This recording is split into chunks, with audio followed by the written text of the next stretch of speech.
Well, chapter 24, we are continuing with, all kinds of miscellaneous laws, but we start off tonight with the verse on divorce.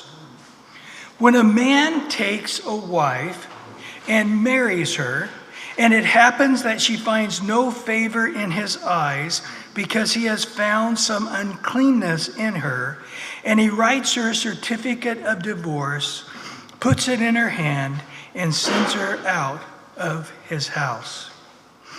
Now, the debate happens on a number of issues. The first would be the word uncleanness. What does the word uncleanness mean? Now, this is a generic word. Matter of fact, we saw it back in chapter 23. Remember when the command came down when you're out to battle and you're going to go poo-poo? That you need to go and have an implement with you and dig a hole and then cover it up because God is holy and walks amongst you. And he said it's God's will, since he's holy and he walks in the camp, there should be found no unclean thing among you. That's the word. Talking about not stepping in human feces. So uncleanness here, what does it mean? Now, many would like to jump to the conclusion and say, well, it's talking about sexual uncleanness. Well, it could, except remember in chapter 22, when the guy, the night he was married, we covered this, it says that if he, the next day or two, detests his wife and doubts that she was a virgin or not saying she cheated on him while they were betrothed, but at some point in her life, she did have, she wasn't a virgin. And then, of course, it goes to the parents, and they prove that she was. And anyway, if it's proven that she deceived him and so forth, she's to be put to death, but it's proven that she wasn't, but he shamed her. Well, number one, he couldn't divorce her. He never could divorce her. But on top of that, he had to pay a large sum of money to her parents. So it wasn't about sexual immorality. Now, in chapter 22, we also covered about adultery. And it said that if somebody commits adultery, what's to happen to them? Do you remember? They're to be put to death. So it's not talking about divorce. We're talking about divorce here. So it's not talking about fornication. It's not talking about adultery, because the adulterers would be put to death. So it now comes down to what is it meaning about uncleanness. He finds uncleanness. Well, as you probably have heard, it breaks down into two camps eventually. Rabbi Shammai, he says, no, this is definitely referring to sexual immorality, and that's it. That's the only one, would be that. Now, the reason is because they weren't putting adulterers to death. I mean, the time Jesus came on the scene, remember the woman caught in the act of adultery? They were trying to prompt him to stone her to death. It just wasn't something that was happening. Yeah, it was in the books, stone the adulterers, but the man and the woman. And if she was caught in the act of adultery, it should have been two of them dragged out in front of Jesus, not one. The whole thing smelled. Jesus didn't fall for it. But at the same time, they just weren't. So since they're not stoning people to death, well, maybe you can divorce them. That's the idea here. Now, Rabbi Hillel was a liberal, and he loved the idea of being able to get rid of one wife and get a new wife. And boy, the guys loved this one. Because remember, at this time, it's not about the woman divorcing. She didn't have such rights. Only the guy could divorce. The woman had no such rights. I'll tell you, we've seen in the law that women are given a lot more rights than other women in the cultures around them.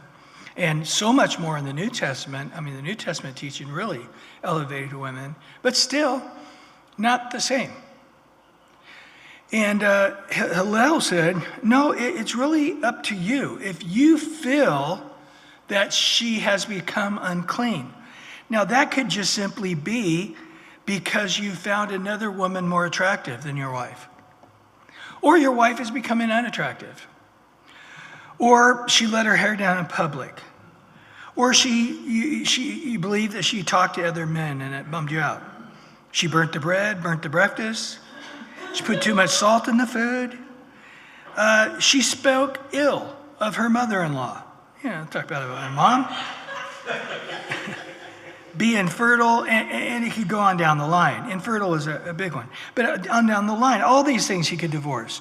So this hot potato issue comes to Jesus in Matthew 19, and all ears are listening. Let's talk about Deuteronomy 24, verse 1.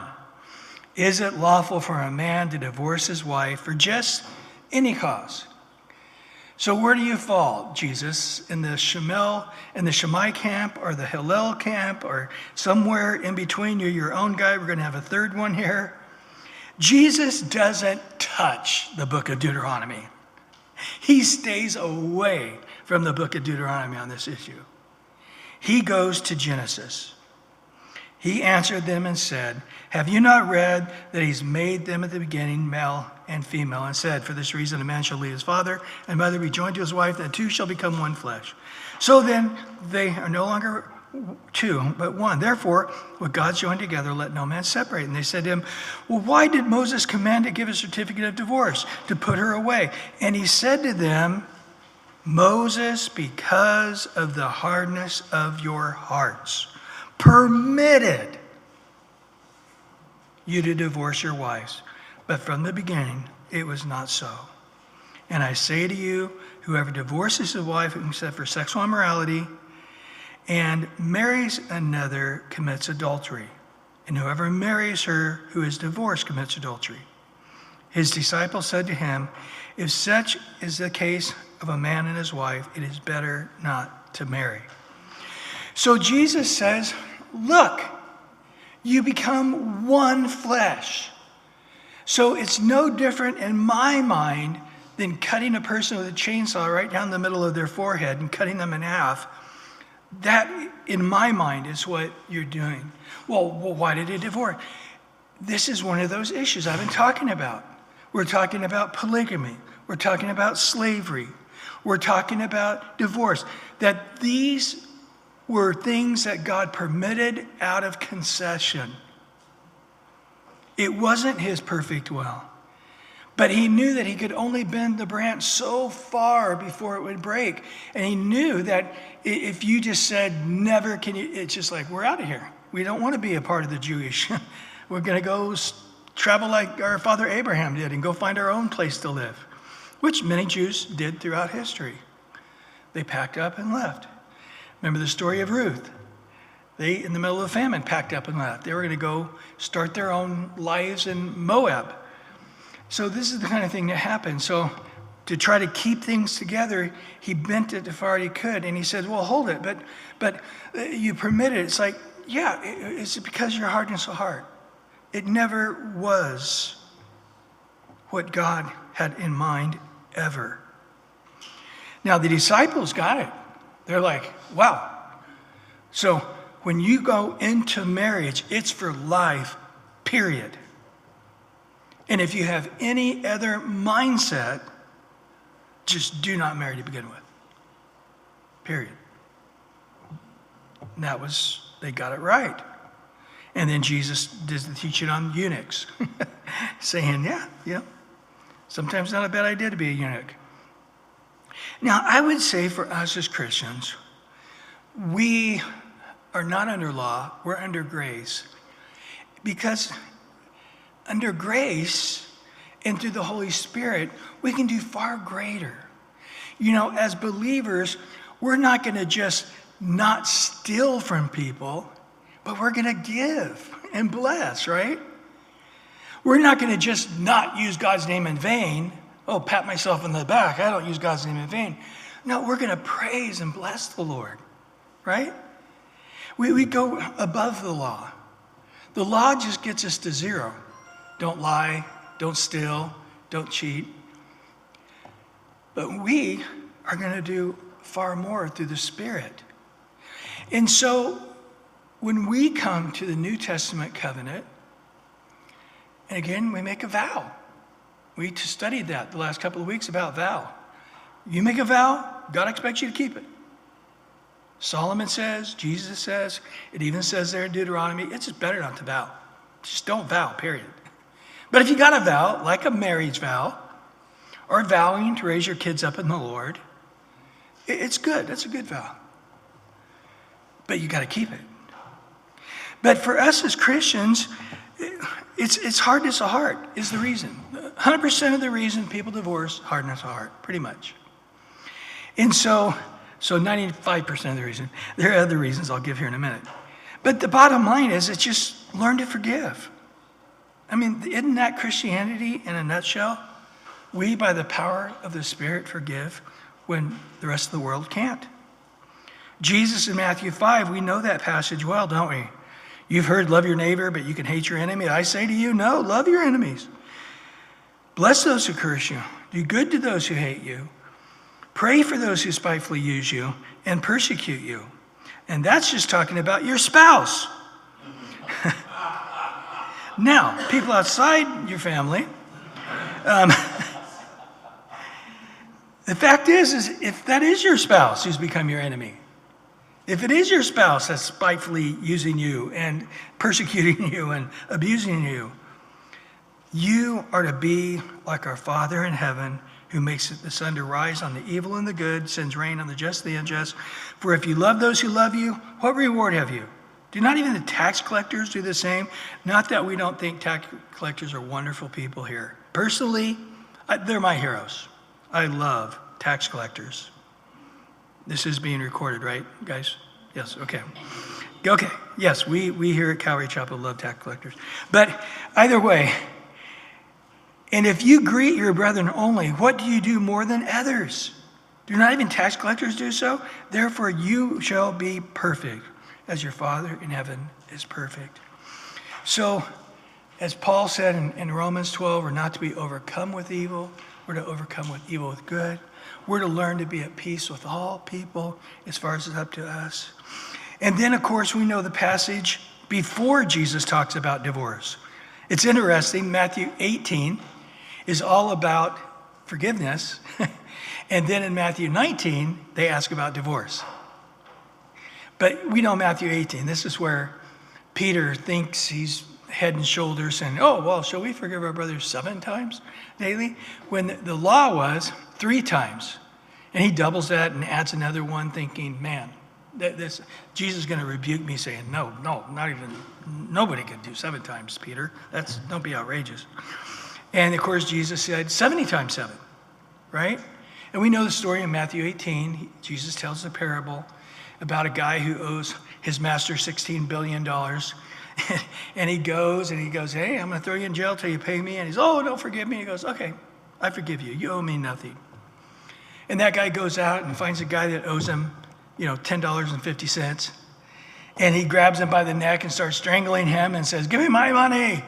And this guy says, if you don't, I'm going to throw you in jail. And he throws him in jail till he gets his money. And the servants who observed both scenarios went to the master and said, that guy that you forgave him $16 billion, strangled and threw the guy in jail, owed him $10.50. And he said, go get that guy, bring him in here. He said, you now owe me all of that money, and I'm going to turn you over to the torturers and have you tortured until you pay it all back. And Jesus turns to the multitude and says, so shall my heavenly Father do to you if you don't forgive your brother from what? The heart. The heart issue. And then in chapter 19, what's the real reason divorce happens? It's the hardness of heart. That's the reason it happens. And of course, we as Christians aren't just to forgive, are we? We are to love as Jesus loves us. And you know what we find about Jesus? He doesn't divorce. Jesus, Old Testament Jesus, New Testament Jesus, he does not divorce. We have the story of Hosea, right? A whole book on the issue. God says, go marry this prostitute. And Hosea, this man of God, marries this prostitute. It's a wonderful husband. But she cheats on him, becomes a prostitute again, has kids from John. She had no idea who the parents are. He loves these kids, raises them, receives her back time to time. Till finally she's gone so long, she ends up getting sold into slavery. And he's like, what do I do here? And he's like, go buy her to slavery, speak to her kindly, bring her back, and then prophesy. This is you, Israel. And this is me. Hosea is me, and Gomer is you. And of course, we see this replayed over and over again in the Old Testament, where God is saying, you're the unfaithful wife, but I'm not going to let you go. And so we come to 1 Corinthians 13, love suffers long. You say, describe marriage in a nutshell. There it is. Love suffers long. My poor wife, she suffered so much. She's gonna have her own statue in heaven like Cornelius. Cornelius is gonna have one on giving, and my wife's gonna have one on being married to the most awesome guy in the world. I mean, suffering long. And love is kind. Wow. It does not behave rudely. It does not seek its own. It's not provoked. It thinks no evil. It bears all things, believes all things, hopes all things. What? Say it with me. Endures all things. Love, like Jesus, never fails. And so that's the way marriage was to go. You say, well, what about Deuteronomy? We're not under the law. And Jesus refused to say that that law would apply to God's mindset of marriage. That was a permissive will of God moment that is not to be the standard, but yet in Jesus' day, guys were swapping wives out on a regular basis. And they could do it at a whim. Yeah. And exactly like it is today. Changing it out. I mean, it's interesting. The whole time I've pastored, it's about 50% of our nation divorces. 50% of Christians and 50% of the world both divorce. Christianity hasn't changed that because, again, I think it's understood. Yeah, live and let live, divorce, find somebody else.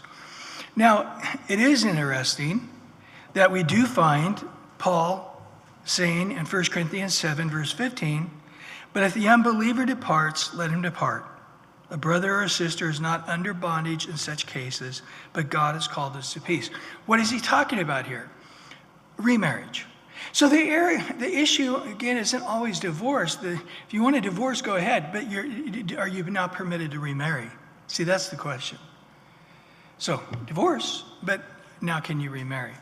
Now, I'll just say on this point, and I have wrestled with it, every pastor's conference I've been to in the last 45 years, this topic comes up.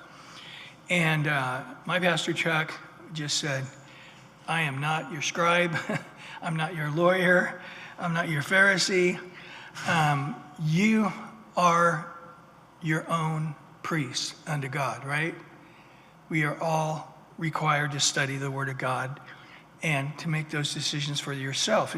And churches that have an Episcopal or a presbyter and they get together as a board and decide what you can and can't do, I just don't think that's in the Bible. And again,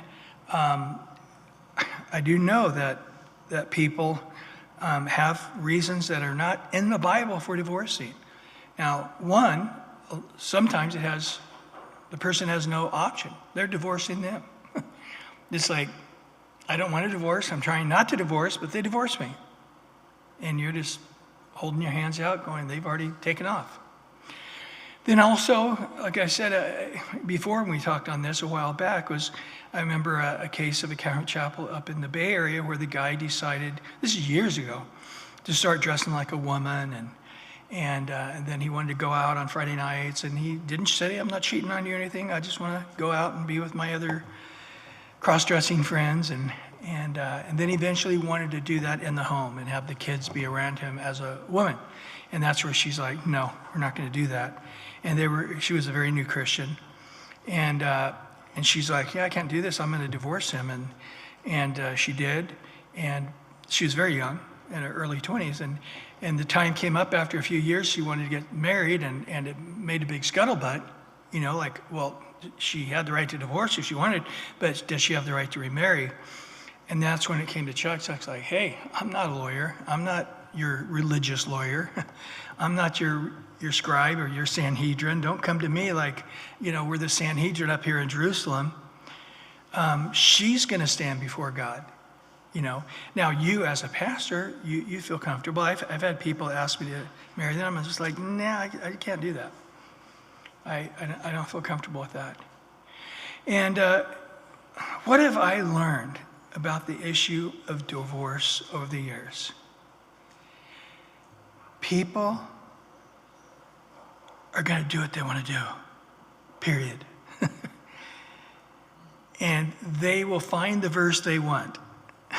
They will find the pastor they need. They will find the church that approves. And they're going to get it done. Amen. They're going to get their divorce and they're going to get their new marriage because that's what they want to do. Period. And with me in the last days, I was talking to somebody yesterday that was just very distraught over the fact that their kids are doing what they're doing, and I can't go into detail, but it was very grievous. I'm just like, how do you even calculate this, Bryan? And I'm like, we're in the last days. There's no other way to calculate it, that love is growing cold, parent betraying child and child betraying parent, and we are in a dispensation of time like Noah was, like Lot was. And all we can do is, like Joshua say, is for me and my house, we're going to serve the Lord. I don't, under my sphere, it may end up just being myself. But if it seems evil to you, then so be it. And so, again, I think with this divorce and remarriage issue, it just gets so very gray quickly that I can just tell you, as for me. As for me, it's clear to me what I would do as a priest unto God, but I'm not your priest. You are a priest. And so you go to God and you make those decisions, and you're going to stand before him and be judged for what you've done in your body, good or bad. And I don't think it's going to keep anybody from out of heaven, but of course the Calvinists would say it proves you were never saved. And Arminians would say you lost your salvation. I say no, salvation is not an issue, but I think there is reward and lack of reward. But again, I know that even when I talk like this, and I'll have somebody call me who's listening online and say, let me tell you about my situation. And often I scratch my head going, man, I don't know. I'm glad I don't have to make that call, because you made the call. You decided and you made the call, and that's it. Well, verse 2 through 4. When she has departed from his house and goes and becomes another man's wife, if the latter husband detests her and writes her a certificate of divorce, but puts it in her hand and sends her out of his house, or if the latter husband dies who took her as his wife, then her former husband who divorced her must not take her back to be his wife after she has been defiled, for that is an abomination before the Lord, and you shall not bring sin on the land which the Lord your God is giving you as an inheritance. So what happens often when people get married for the second time? Because they're thinking, man, I just got to get rid of this person, get a new person, and all my problems will go away, and I'll have a great marriage with the new person. But then they have the same problems in the second marriage, and then the same problems in the third marriage. And then they realize, wherever I go, there I am. And either you're creating the problems, or we bring certain things out of people. I'm sort of funny, silly guy. I shouldn't be. I lose a lot of respect for that. I don't even respect myself because I'm so silly. But see, that kind of stuff. I don't know why I do that. But anyway, I typically bring that out in other people. I usually bring the silly part out in other people. But I think there's other people, what's the proverb say? Better to live in the corner of a rooftop than in a house with a contentious woman. There's just certain women that just sort of bring out the irritability in everybody. And so equally unhappy second marriage. Or the person dies. So you give the wife, you divorce her, she remarries somebody else, and that husband dies, or your wife dies, and lo and behold, you're both single again either way. And you go, man, I was young and stupid. The marriage was really actually pretty good. And I looking, comparing to my second and third marriage, our marriage was really good. I should have stuck that out. And we both matured. Let's hook back up and get married again and try this again. And God says, absolutely not. If you do so, you are defiling the land. We have that several times. We've seen that term over and over again. It's interesting that God saw his relationship with Israel that way in Jeremiah 3. I'm not going to read it all, but verses 1 through 8. But at the beginning it says, they say if a man divorces his wife and she goes from him and becomes another man, may he return to her again. Would not that land be greatly polluted? But you have played the harlot with many lovers. You return to me, says the Lord. So God saw himself as married to Israel, just like Jesus sees himself married to the church. And they go and worship these other gods, and he sees that as them divorcing him and running off with another man as they're into pagan worship. And it doesn't work so good with the Baal worship or the Moloch worship or the Asherah's worship. And they turn and they come back saying, hey, we want to be under God's hand in Judaism again. And God says, is this permitted? Is it permitted for me to remarry you again for a second time after you divorced me and gave me, the letters of divorce, and can we get married again? It was an interesting thought here that he's basically saying, it shouldn't be that you can divorce me when you please and then want to remarry me when you want to please. We're not going to have this. And I'll tell you, I have seen people in the church I pastored in San Diego that divorced and remarried. And they would, often the worship leaders, got to keep an eye on the worship leaders, but they would do this. And I remember one case, the guy divorced his wife, great marriage, great kids, and decided to go with this other gal, great husband, great kids. Really no reason. And I remember talking to his parents going, explain this to me. He goes, you know what? For 40 years, he grew up in this Assembly of God church across town. And he said, you can go there today and look at the choir of 150 people, and about half of them used to be married to another person in the choir.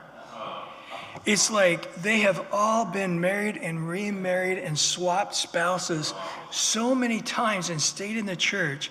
I think it damaged, because I remember this came up several times. It was just, for whatever reason, it was just accepted that a person could divorce, remarry, and marry somebody else in the church, and everybody keeps going to the same church. You go to first service, you go to second service, and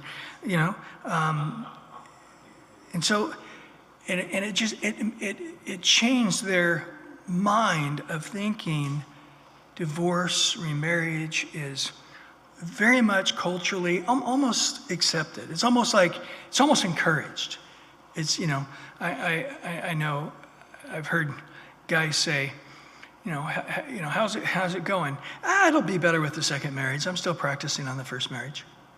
I've heard that kind of attitude. And so anyway, I do think that these kind of things, getting God's heart and God's mind and God's understanding of justice and righteousness and equity. And then you say, but this is what we're doing. Yeah, we are. That's the practice of the church. But just because God's permitting it, and we're not getting his perfect will, and God's still blessing us in his permissive will, we will learn. If we don't know right now, we are missing out on the big blessings, right? Giving, as it says there in Romans 12, that we'd have the good, acceptable, and what? Perfect will of God. And obviously, they're missing out on that perfect will of God. And I'll just say with marriages, and I've done a lot of marriage counseling through the years, everybody goes through the same valleys. Everybody hits the same walls. It's almost like if you don't create this moment of hard-heartedness and bitterness and difficulty, Satan will, but everybody's going to get there, where it is sheer obedience to God and grit and biting the bullet and walking through the murky, tarry valley that you're going through before you're going to come out on the other side. And when you get through the other side and you're with that spouse and you made it through, you're like, man, I'm so glad we made it through. But everything was against us making it through. And unfortunately, the culture is such. And, today pretty much couples that are married and stay married, their parents were. But if the parents divorce, or they're at some point, the odds are that kids later also will divorce. If you come from a divorced family, the odds of you staying together as a couple, one or both parents having divorce, it lessens the percent. And so again, I think it's just a resolve, don't you think? Don't you think it's a resolve? It's like divorce isn't an option. So whatever the answer is, it's not divorce. Murder, maybe, if you can get away with it. It's just that doggone DNA test and stuff. It's just hard to get away with it anymore. But, not like the good old days. But no, it's. I think that's the point. Well, in verse 5, when a man has taken a new wife, he shall not go out to war or be discharged with any business. He shall be free at home for 1 year and bring happiness to his wife, whom he has taken. Now you say, hold it. We just read this back in Deuteronomy 27. Let's read this. And what man is there who is betrothed to a woman, has not married her? Let him go and return to his house, lest he die in the battle and another man marry her. So there's a couple of additions here. With the first one, it's like, hey, you wait till the wedding day and then another year. So in chapter 20, verse 7, it's like, it could be longer than a year. If you're betrothed, you haven't married yet. You got to wait till you get married. If you're betrothed, you are married in their culture. But you actually have to be officially married for a year now, we discover. But also the way the Talmud interpreted this, it says, you shall not go out to war or be, notice, charged with any other business. This is civil duties. So earlier we saw men that had a vineyard and they hadn't ate from it yet, or they were just scared, cowards. That didn't mean they got to go home necessarily. They didn't have to fight in the battle, but they would still have some kind of civil job. It may be getting water for the troops or cooking for the troops, or maybe back in the city, you're a trash picker up or whatever. Everybody had civil responsibilities. So if you're not in the battle as a soldier, you have a job doing something else. But now he says, in chapter 20, he says, if you're betrothed, you're not going to go to war. But it doesn't mean while you're betrothed, you couldn't still be a part of another business. You still have civil duties while you're betrothed. But now we learn in this verse, however, once the first year of marriage stops, you don't have any civil duties either. Your only job is to make your spouse happy. And it's interesting, in the Talmud, it actually translates it, a man it says, bring happiness to your wife. It actually says, bring happiness to one another. So your concentration is just at least have one happy year, right? It's like, these are some of those Jewish jokes. It's like, whatever it takes, give it all. If they're ever going to be happy, it'll be in that first year, and work at it. So you can always look back going, well, we were married 30 years, at least we had one happy year back a long time ago. But of course, they had kids right away, right? I mean, very common for people to get pregnant their first month of marriage. So this is probably the only time in their lifetime they're really going to just be the two of them without kids or out taking care of parents or whatever happens. Anyway, verse 6, no man shall take the lower or the upper millstone in a pledge, for he takes one living in pledge. So if you're going to take collateral to give somebody a loan, you don't take the millstone where they do the grain. That's how they cook. You can't take, I'll take the upper part of the millstone so they can't make food. Well, that'll make them pay up quicker. No, you can't torture somebody. And then in verse 7, if a man's found kidnapping any of his brethren of the children of Israel and mistreats him or sells him, then that kidnapper shall die, and you shall put away the evil from among you. So, again, how do you look at kidnapping? Today, you let them go free and give them $1,500 a month so they can go buy drugs. That's what we do in our company, in our country. But back in these days, it was actually something that somebody could put to death for. It's a death penalty. In verse 8, take heed in an outbreak of leprosy. This is that same word that it does mean leprosy, but it can mean other things too. That you carefully observe and do according to all that the priest and the Levite shall teach you, just as I commanded you, so you shall be careful to do it. Remember what the Lord your God did to Miriam on the way when you came out of Egypt. So this is interesting. He's like, it's like he's going through a checklist. Back in Leviticus 13 and 14, we talked about leprosy. Make a note of that and reread that and do that. And leprosy. My sister got leprosy. And it was a punishment from God. And that's it. Miriam had leprosy. Well, in verse 10, let's face it, he was 120 years old, guys. Let Moses have a senior moment there, would you? I don't know if he did or not, but somehow that tied together in his mind.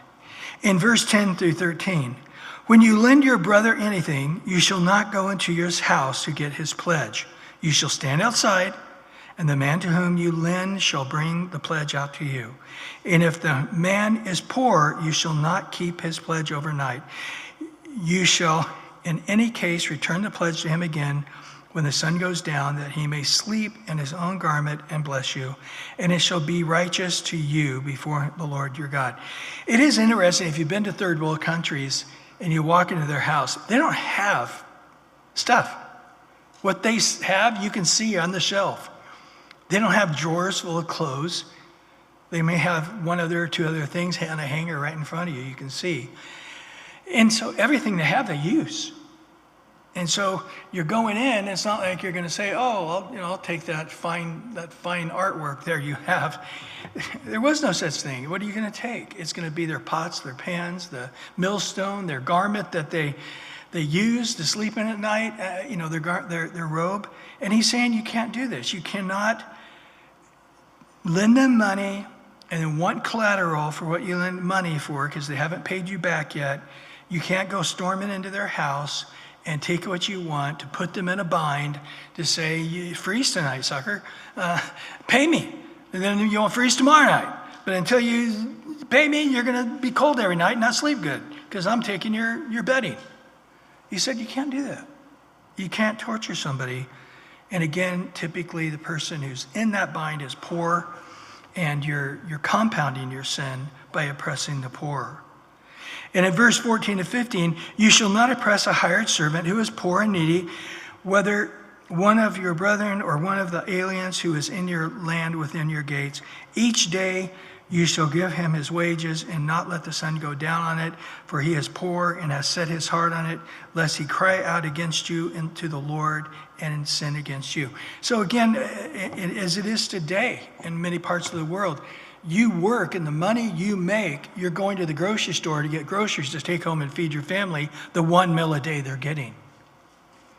And if you don't work that day, they don't eat that night. It's pretty serious stuff. And to not pay them. I grew up in Central California. There's a lot of horror stories where, farmers would say, hey, we're going to pay you at the end of the season when the harvest comes, and, work for me for 3 or 4 months, and then you'll get a good, nice sized paycheck to head back to Mexico or Central America, wherever you're from. And then the night before they're supposed to get paid, they call the border patrol in and get them all taken away, and they don't pay them. I've heard those kind of things happening, and all the farmers I knew were amazing, amazing people. The salt of the earth, really. But I do know there are some pretty brutal people. But man, would not want to be in their shoes on the day of judgment. So he says, pay them each day, give them their wages. And I worked in construction for a while, and I've seen a lot of shady contractors do what they can do not to pay people what they should pay them. And you better pay what you agreed to, and you better do it in a timely fashion. Well, verse 16, fathers shall not be put to death for their children, nor children be put to death for their fathers. A person shall be put to death for his own sin. And again, that seems pretty common knowledge to us, but not necessarily at this time. When a person sinned, the whole family could be held liable. We're going to kill the whole family off for what that child did. Or we're going to kill the whole family and teach anybody else that if their dad ever does something like that, the whole family's going to get murdered. You better not mistreat us. And you can't do that. Each person is individually responsible. Verse 17 and 18, you shall not pervert justice due to the stranger or the fatherless, nor take a widow's garment as your pledge, but you shall remember that you were a slave in Egypt, and the Lord your God redeemed you from there. Therefore I command you to do this thing. So man, remember your roots. Remember that you were in this situation where you had no money, no position, no power.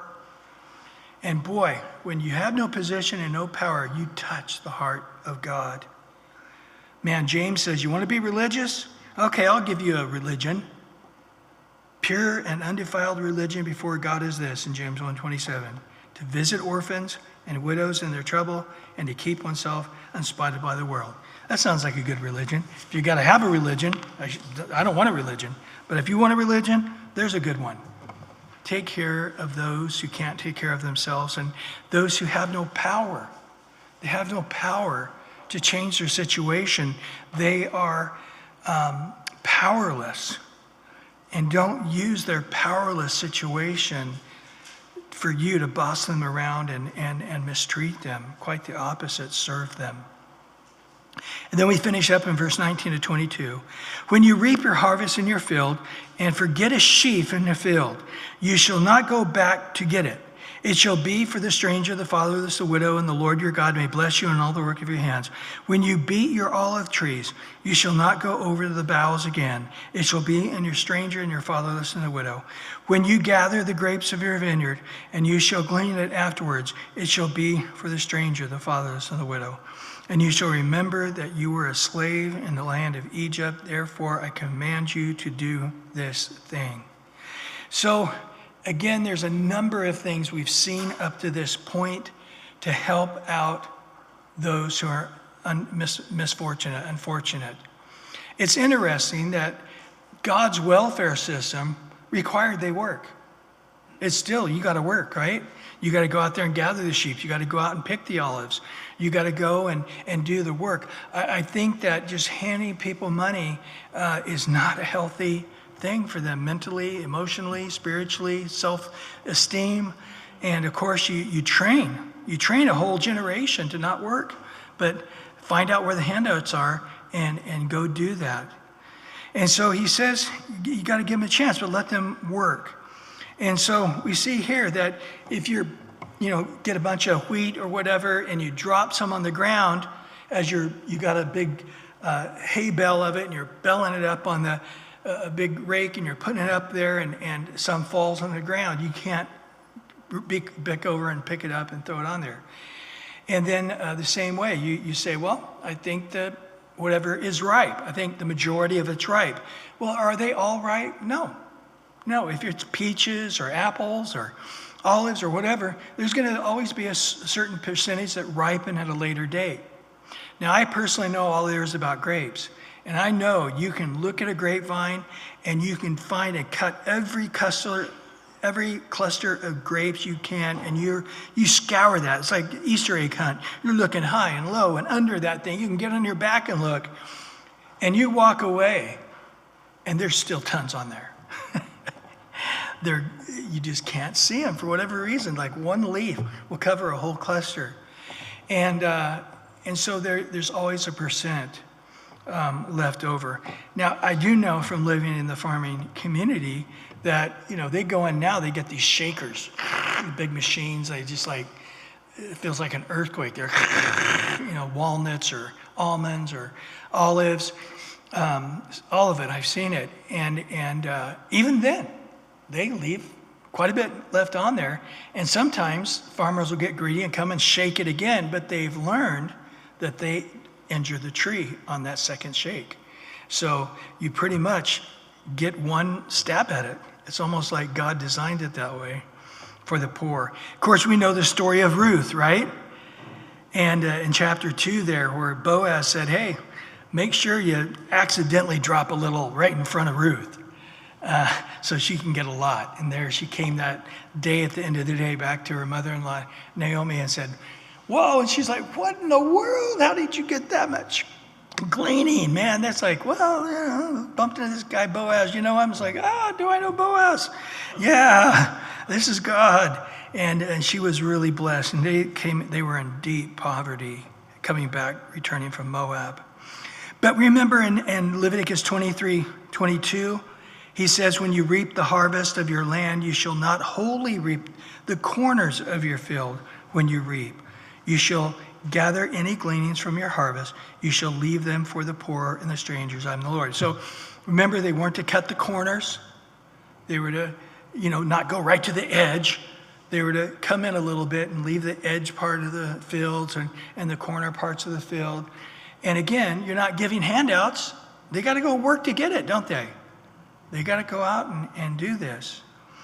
And then in chapter 14, remember, there was the every third year tithe. I'm not going to go into this again.